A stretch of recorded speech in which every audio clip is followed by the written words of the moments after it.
తిరుమలలో శ్రీవారి వార్షిక బ్రహ్మోత్సవాల సంబరాలు ప్రారంభమయ్యాయి. నేటి నుంచి అక్టోబర్ 2వ తేదీ వరకు అత్యంత వైభవంగా సాలకట్ల బ్రహ్మోత్సవాలు నిర్వహించనుంది టీటీడీ. సాయంత్రం ధ్వజారోహణం కార్యక్రమాలు నిర్వహిస్తూ ఉండగా రాత్రి 8 గంటలకు ప్రభుత్వం తరపున శ్రీవారికి పట్టు వస్త్రాలు సమర్పించనున్నారు సీఎం చంద్రబాబు దంపతులు. మరింత సమాచారం మా ప్రతినిధి మోహన్ ప్రసాద్ అందిస్తారు. శ్రీవారి వార్షిక బ్రహ్మోత్సవాలకు తిరుమల ముస్తాబవుతుంది. మరి కాసేపట్లో వార్షిక బ్రహ్మోత్సవాలకు సంబంధించినటువంటి క్రతువు ప్రారంభం కానుంది. ముందుగా స్వామివారి పరివార దేవతలతో పాటు గరుడ పట్ట ఊరేగింపు మాడవీధుల్లో నిర్వహించనున్నారు. సాయంత్రం 5:45 నుంచి 6:15 మధ్య మీన లగ్నంలో శ్రీవారి ఆలయంలో ఉన్నటువంటి ధ్వజస్తంభంపై గరుడ పటాన్ని ఎగరవేయడంతో స్వామివారి వార్షిక బ్రహ్మోత్సవాలు శాస్త్రోక్తంగా ప్రారంభమవుతాయి.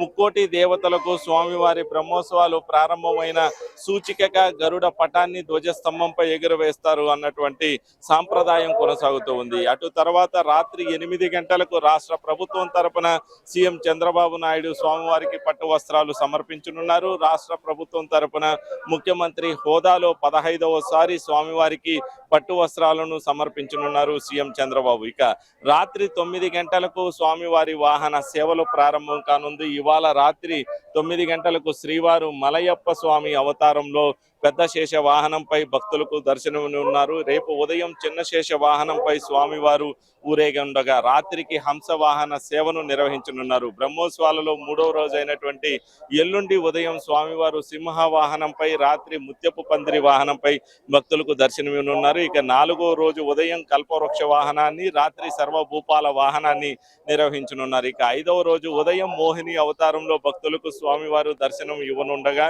రాత్రి శ్రీవారి వార్షిక బ్రహ్మోత్సవాలలో అత్యంత ప్రధాన ఘట్టమైనటువంటి గరుడ వాహన సేవను నిర్వహించనున్నారు. ఇక 6వ రోజు ఉదయం హనుమంత వాహనంపై స్వామివారు భక్తులకు దర్శనం ఇవ్వనుండగా అదే రోజు సాయంత్రం 4 గంటలకు స్వర్ణరథ ఊరేగింపు ఉంటుంది. అదే రోజు రాత్రి గజవాహన సేవను నిర్వహించనున్నారు. ఇక 7వ రోజు ఉదయం సూర్యప్రభ వాహనంపై, రాత్రి చంద్రప్రభ వాహనంపై స్వామి